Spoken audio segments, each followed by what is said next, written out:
welcome to my channel. Up to the rising sign of Gemini rising for May.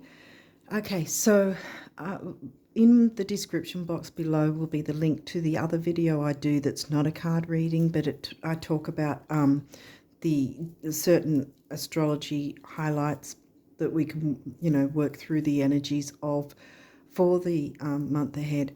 And I do it to dovetail the readings, so it's well worth taking a look at. There's some other links and information in the description box there as well that you might find interesting if you want to go check that out. Okay, so with that said, we'll jump into your reading and see what's come through for you, Gemini risers, for the month ahead for May. So let's take a look. Neptune. Okay. Not sure with positives or negatives yet.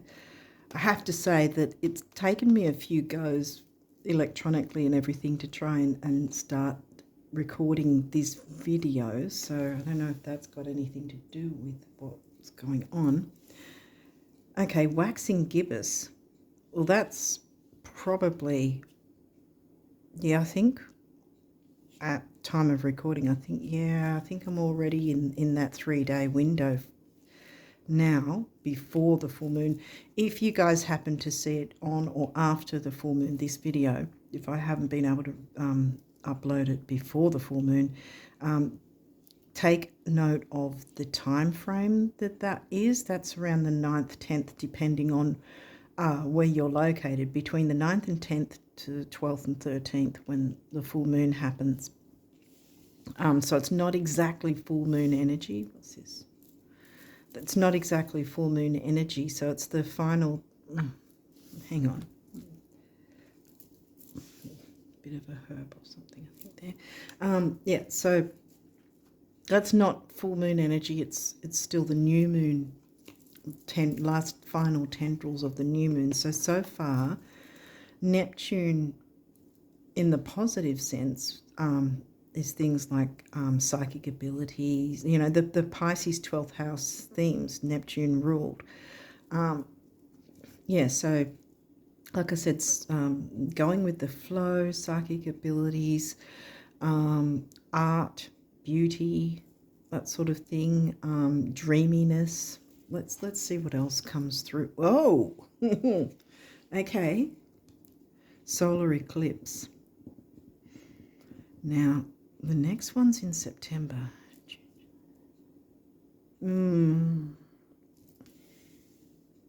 March was the other one. I think we're still in the last bit of the doorway of the previous eclipses because they were in March.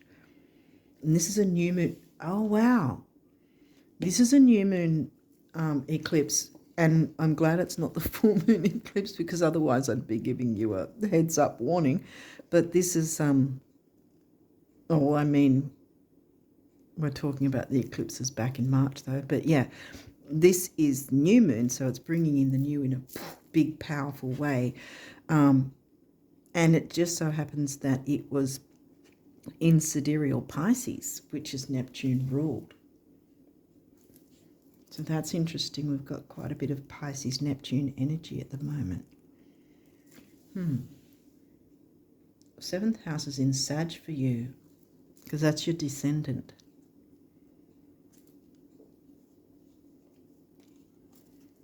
Because your 1st house rising sign is the me. The 7th house is your descendant, which is the other, the relationships. Okay, now we've got 11th house. That's friends, groups, social circles.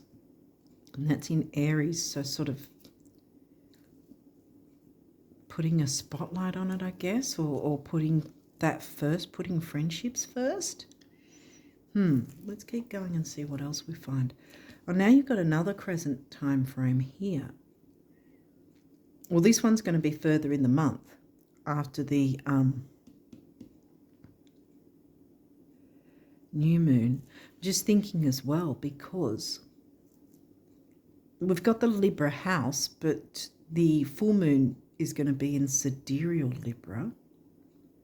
This is hitting before the full moon.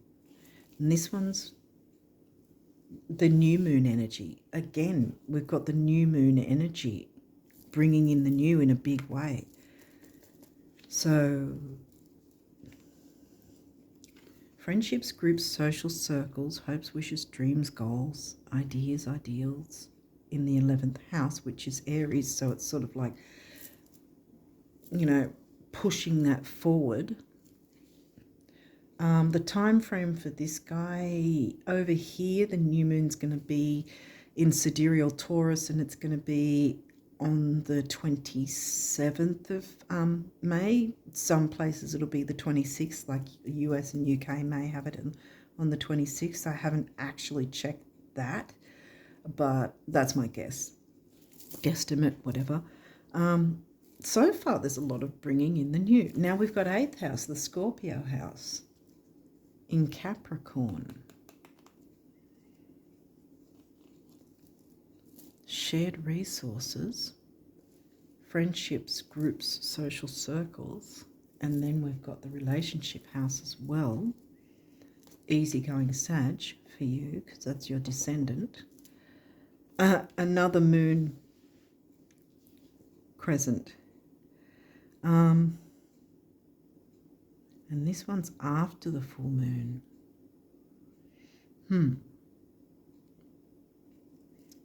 Sometimes I like to sort of move them to... I've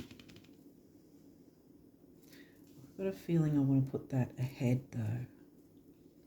But like I usually like to move them to show the sort of the transit, because you've got just before the full moon, then the full moon, and then just after the full moon. So now we've got a bit of full moon energy, which doesn't necessarily mean getting rid of something difficult. It could just simply mean making tweaks and changes, getting used to whatever new has been brought in, you know, getting used to the ropes of or whatever, getting organised, how do I explain it? Spirit, what do you want me to say? Yeah, it's just sort of like, say, you haven't really got 10th house, but I'm just thinking of something like, say, in a job, there's a certain new way of doing something or a new approach. Everybody has to get used to it, make tweaks and changes to accommodate, something like that. Because we're talking about groups. We're talking about shared resources and groups and some sort of relationships relating to others. So it's something big, you know, something new in a really big, powerful way. There's a lot more new moon energy than there is the full moon energy. So I think this one's just about getting used to the new process. What else is there? Lilith. Woo. Lilith doesn't take crap. She likes to be empowered and liberated. And perhaps that's something bringing in this new thing is going to bring in empowerment and liberation, at least for you, if not others as well, whatever this is, which will require some form of getting used to the ropes. I don't know, I'm saying it like that, I don't know. 5th house. Did we? Yeah, no, we did say Capricorn was in the 8th. All right. 5th house is in, now we've got Libra, right? We've got the Libra house and yeah, 5th house is in Libra, yeah. Which again is the relationship sign. Now this is about creativity and romance and children. I'd like to sort of, I feel like it's also, I'd like to say, it could be children in the sense of being kind of childlike, not in a childish way, but childlike in that this new thing, being excited about it, appreciating it.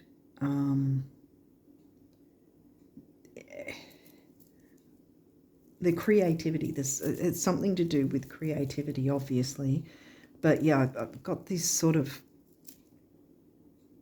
the newness, the looking at it from that standpoint. I think in a sense, being excited about it, like a child, you know, in a sense. Because I think that's also where Lilith can come in with the empowerment and liberation psyche. Okay, well, they're both asteroids, so yeah, that's interesting that I'm sort of like childlike, because we always think, oh, now that we're adults, we can't, you know, be, I mean, but looking at our inner child or nurturing our inner child, having an enjoyment of things, looking at certain things as if like you're a child again, kind of thing, I think in this sense is a healthy thing, because his psyche, like I said, you know, the stereotype of, oh, you're an adult now, so you can't do this or you can't do that. Why not? You know, other people's opinions should not be your story. You shouldn't take it on board as your story, because other people's opinions, I always say, other people's opinions are totally and completely and solely based on their own life experience through their eyes, not yours. Not your life experience, theirs. So they're going to say what they think, how they perceive, you know, projecting kind of thing, whether they realise it or not. Now we've got the 10th house, the Capricorn house. Could have something to do with career then. That's in Pisces. So here we go, circling back to Pisces, right? So, yeah, because the eclipse, new moon eclipse, was in your 10th house. Pisces ruled by Neptune. You know, Neptune's the ruling planet, and it was Pisces in your 10th, was the eclipse. Pisces in the 10th. So I feel like something's already been coming through, because that was previous, and at any point between February to now, you probably have already had some sort of inkling about what this might be that's already started coming in. I'd be surprised if you haven't had some sort of idea of what this is already. But I feel like the approach to it should be, to a degree at least, childlike, in that you enjoy what it is rather than worrying about any projected crap others, whether they're well-wishers or whatever, however they see themselves, but that you don't take on their opinions as gospel, as your story, because there's a lot of fun and enjoyment here with the 5th, and with Lilith right next to it, and Psyche. Like, the 5th house is smack bang in between two asteroids that are saying, don't be worried about what other people say. Lilith couldn't give a crap about who thinks what about her. She's going to do her own thing. And Psyche's saying the same thing. Don't take on board anyone else's projected opinions, because they're not going to be through your eyes and your life experience. They're through their own. So it's really biased towards them, not you. So how can it be a fair opinion?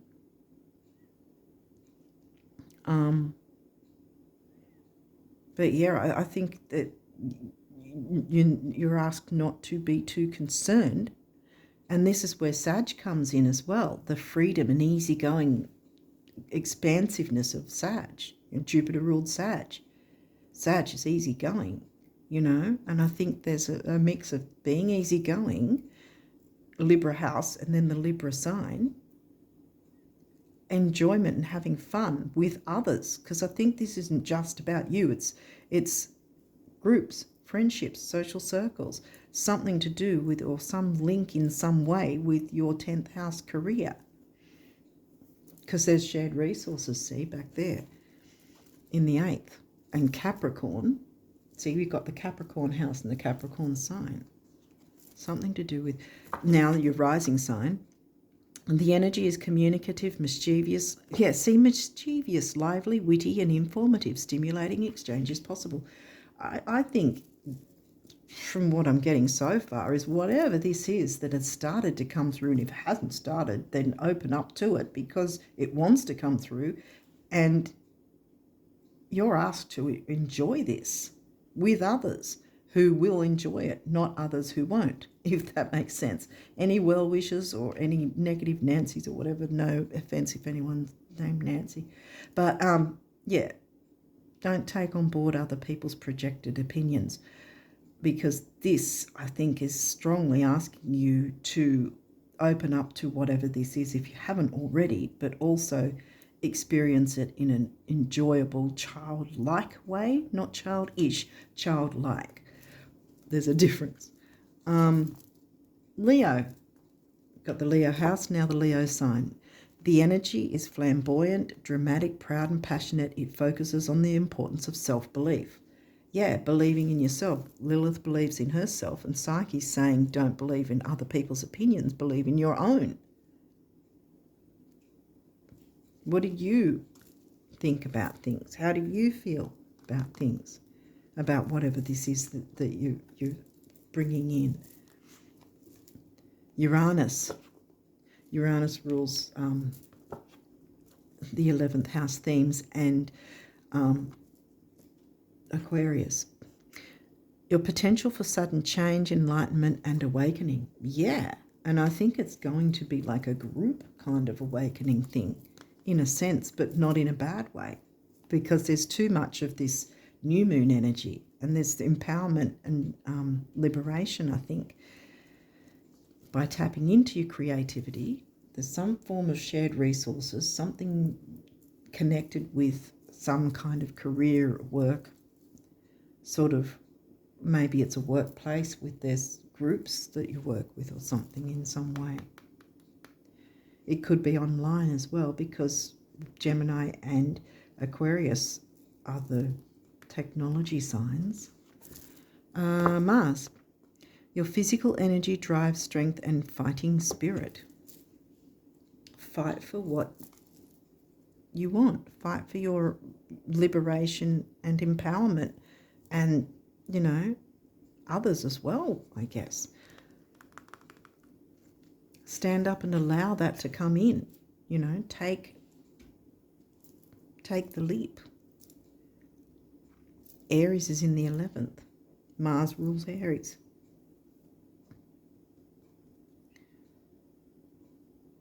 I think that these two, I keep focusing on these two asteroids and this smack in the middle, 5th house and then Leo. Yeah, I think a lot of enjoyment can come through in a healthy way. Venus, the part of you that desires beauty, success, indulgence, and valuables. I think that Venus is out of her shadow period as well now. So I think she's right on track again, moving forward, because she was in retrograde and then post-shadow. But yeah, I think she's out of a post-shadow now. I haven't checked, but I'm pretty sure she is. Because see, also Venus rules Libra. You've got the Libra sign and the Libra house and Taurus. You haven't got second house though, or Taurus here at this point, but there is that sort of emotional empowerment and liberation that I'm feeling, and it's not a heavy thing that, you know, that there's some sort of weighing down or self-worth question, because like I said, I haven't seen at this point anyway, we haven't seen Taurus or the second house come through. So I think it's more about the relationship side of things. Success is here as well. And I think you're going to find success by not listening to others opinions, not being focused or worried about that, but just enjoying whatever this is, making the tweaks and changes, making the adjustments, regardless of who says what, that is outside of the situation, because generally people who have opinions aren't even in the situation anyway, so they're sort of going, oh, you should do this or you shouldn't do that, but they often, not always, but they have nothing to do with the situation. They're just going and projecting their opinion, whatever. But yeah, I just keep coming back to this section really strongly, because I think that whatever this is, the value of friendships and groups and social circles as well, I think that that's another thing, what you find valuable, because there's a lot of Libra relationship relating to others, and you're Gemini, so you're a great communicator anyway. And I think this is the way to communicate this new thing, whatever this is. 6th house craft. So now we've got the Virgo house, because I did mention, because I was thinking when I mentioned earlier about bringing it in a healthy way. I was thinking of Virgo. This is not in Virgo for you. It's in Scorpio. So you've got the Scorpio house and now the Scorpio sign in the Virgo house.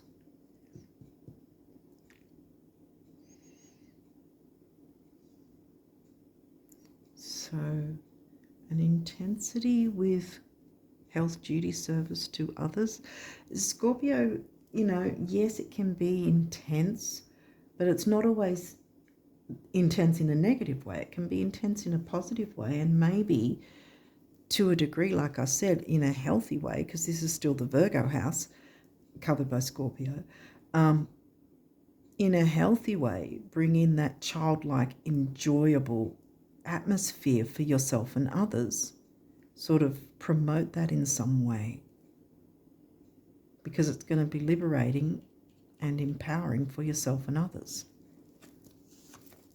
9th house. So now we've got the Sag house. We had the Sag sign. So now we've got Aquarius. So Uranus ruled Aquarius, and we've got the Aquarius house too. So we've got those energies coming through again. Seeking your craft. Remember, Leo, creativity. Bringing in some form of creativity, because there's also that shared resources idea as well. Uranus twice, revolution. Changing the status quo in a really good way, because that's the only full moon energy there. The other 3 are new moons, so there's more of a focus on bringing in the new. And now we've got Sag sign again in the 7th.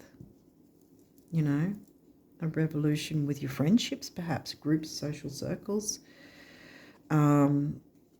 Maybe you'll get together with some group and have some sort of business idea. 10th house, remember? That's going to really pop off, or whatever they call it, And this is where if you're looking at something like that, don't listen to people who are going to drag you down. I mean, if you're looking into starting a business, yes, look at all the pros and cons, of course, but don't let yourself get bogged down. I want to say, from people's opinions who aren't professionals, if you're going to get some advice, get it from professionals first, because there's a lot of people who have opinions, and not all of them know their stuff, so to speak. They're not qualified with certain things that you'd be looking into, if that makes sense. So I feel like it's more about people who are on the outskirts or outside of the situation, who don't have the knowledge or qualifications that you're needing to get the advice from, if there's advice you need to get. I mean, it's always wise to get proper advice, but that's the whole point. Bad advice is not going to be good. Not all advice is good advice. So if you're looking to get advice first before you jump into something like that, which, is a wise thing, get helpful advice, but get it from the right people, not just anyone, not just Auntie Flo or whatever down the road, you know, who has absolutely no idea of what you're looking into, you know, if that makes sense. I don't know, hopefully it does. You only had one of these. These can be in reverse, so we'll walk through it if it is. And, oh, yay, it's not. See, trine sextile, symbiosis, working with others. See, there's a whole bunch of birds there all working together. Symbiosis, trine sextile, they're the aspects. And here you see that, and there. They're the aspects, and they're the best aspects to have in any chart. You know, they're the easygoing aspects. So again, with the easygoing energy, bringing in the new, it's not that it's not looking like you're going to struggle to try and bring in the new, but there is that, you know, make that change. Don't be afraid to make this change and turn things on their head if need be. But, you know, Bob who mows his lawns down the street isn't going to be able to give you the right advice, you know, to bring in this business or whatever if he's never done it himself. So, you know, you want to be getting any advice you get, you want to get it from someone who's in it or, you know, knows their stuff in some way that are actually professional. I think I've put that point across enough. But yeah, this looks like the start of some sort of shared resources, at least, if not some sort of work or an addition to your career or work in some way with some sort of group setting. Don't listen to bad advice, but there's an opening for liberation and empowerment, and I think that's sort of stretching across the board with whoever is actually going to be involved in this situation. But yeah, I think that it's really going to benefit you and others. You're going to really feel empowered and enjoy, you know. I think with luxuries as well, see, this is the thing. How, you can consider having a luxurious, how do I put it? Like, in a sense, with not just with physical valuable items and all that sort of thing, but within certain relationships and interactions, you know. You can really indulge in that sense with people who get you, people who are on the same page, people who are on board with you and your ideas, you know. It's a lot of easygoing energy here. Whatever this new thing is, I think it's really going to be good. You're really going to enjoy yourself. You just open up to that, being creative and enjoying the experience, not seeing it all as a sort of I have to do this or have to do it. Enjoy the experience. Yeah. Okay, so you've got a couple of these numerology cards. Let's see what came through here. Spiritual career. There you go. And that's the heart chakra colour. Speak from the heart, you know. Relationships, compassion, emotional balance, you know, love, which doesn't necessarily mean romantic. It can be friendships, partnerships of all sorts, you know, even family. But we haven't really got any fourth house Cancerian vibes. This is a friendly work environment, I think. 7's the mind and creativity. 8 is money, stability and strength. And there we've got the lion that's usually in the strength card in the tarot. And 7 and 8 comes to 6, which is temporary opportunity, focus, detail and dignity, which again, and look, I've put it right in between those two asteroids again. Self-discipline, yes, there might be a need for that too, especially to make sure that you don't listen to just anyone's opinions, because otherwise you'll get derailed. You really will. If you're listening to someone who's not qualified, you're going to get derailed, and you don't want that happening. No matter how much the person might seem to want to be helpful and give helpful advice. Not all helpful advice is helpful advice, if that makes sense. Just because the person thinks it's helpful advice doesn't mean it is. So yeah, I think we've covered that. Get professional advice if you feel you need it. And then we've got base chakra here, stability, grounding, security, materials, stability and security as well. Then we've got the heart chakra color again. So this is emotional with the 5th house again. Emotional in a good way, in a fun, enjoyable way, in an empowering way. Liberating and empowering, as Lilith wants for you. 4 is the number of the builder. 1 is emotional vitality and personal power. 4 and 1 is 5, which is freedom and change.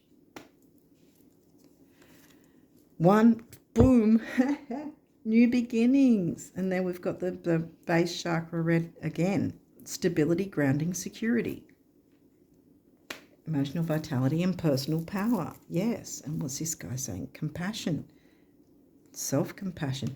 I mean, you can have compassion for those well-wishers. It's not that you have to hate on them or anything, but just sort of be aware that they will have their opinions and project them. It doesn't mean you have to take them on. And this could be compassion with yourself as well. I mean, at a stretch, it could be compassion for those you're working with so that you can all enjoy this experience. I think it's maybe more compassion for yourself and perhaps those who want to give advice that probably isn't that great. Yeah. 9 is big beginnings and big endings, which, as I always say with an eclipse card, you can't really get much bigger than an eclipse for a big beginning, big ending kind of thing. And in this particular thing, it's a big beginning. I mean, it's ending something old. Technically, whenever we begin something, it means something else is finished and we're moving forward with something new. Anyway, so yeah. And see, this is double as well. So when I see the double master numbers, I feel that more than one person is going to benefit from working with these energies. And of course, that includes you. And we've got the Aquarius house and the Aquarius sign. Where did that come through? Well, we've got Uranus twice as well.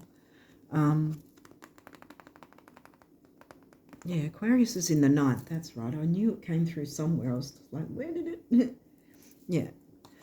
Okay, so now we've got only one of these as well. So this is the universe talking about abundance for you. Go way out. Think beyond your present dreams to the dreams you will dream once these have already come true. And when you can clearly see how confident you will walk and how proud you will feel, start walking and feeling like that today. Far out the universe. Yeah. This is hugely possible. There's strong empowerment vibes and allowing yourself to have fun with others that are like-minded, that you're all on the same page. Because look, there's trine sextile. Everyone's going to work together in symbiosis, Okay, the guardian angels, what do they want? Rainbow. You are a jewel, even though you may not see it. Even in the darkest times, you shine eternally bright. You are surrounded by an aura of love, and a pot of gold waits beyond the horizon. All will clear soon. Trust and continue to follow your dreams. You are eternally blessed. Yeah, boom, with your spiritual career. Follow your dreams. Because Neptune can sort of be a bit cloudy and nebulous, but that's why I was sort of stopped at the start, because I was like, well, this could be positive or negative. Let's see. And it looks like it's positive. So it's if there has been any cloudy confusion, it's going to clear. It's saying it's going to clear soon. Miracle. Dearest one, even if all hope seems lost, let not hope slip away, for I, your guardian angel, am constantly by your side. Surrender all your concerns to me and trust in the healing power of love. Please believe that you are never alone. Together we shall work through each issue or situation which is of concern to you, which that might be that, see. All heals with the passing of time. Magic and miracles are about to manifest. There you go again. Pot of gold waits beyond the horizon. Magic and miracles are about to manifest. And this is gratitude. Thank you. I'll start that again. Thank you. This is a heartfelt thanks to you from someone you recently helped in some way. I, your guardian angel, also wish to thank you for the unconditional love you emanate to the earth, humanity, and all those around you. Thank you, thank you, thank you. You are eternally blessed. May peace and grace forever guide you along your sacred path. There you go. So whatever you can bring in, people will thank you for bringing this energy in, this whatever this new thing is. Yes, there's going to need to be some adjusting time, but that's normal with anything. You know, whenever we bring something new, you know, some sort of way of doing something or some product, service, or whatever it is, because we've got the 10th house here in the groups. But yeah, so yes, expect that, yes, there'll be that sort of changeover or turnaround in some way where there's the tweaks and the changes and getting used to the new. But yeah, be open to allowing your inner child out for a bit of a play with the creativity, which I think is going to be a twofold, like I said, where it's not just you, but whoever else is involved is going to benefit, you know, and work with the same energy. So it's not just going to be you and you're going to be in the spotlight, you know, going, hey, I'm just dealing with my inner child here and letting my inner child out, and everyone's like, oh, okay. But no, it's going to be a reciprocated thing with other people enjoying, you know, the process as well. Hopefully this is making sense, but yeah, I'm going to leave it there and wish you guys all the best of luck with May and onwards. And until next time, bye for now.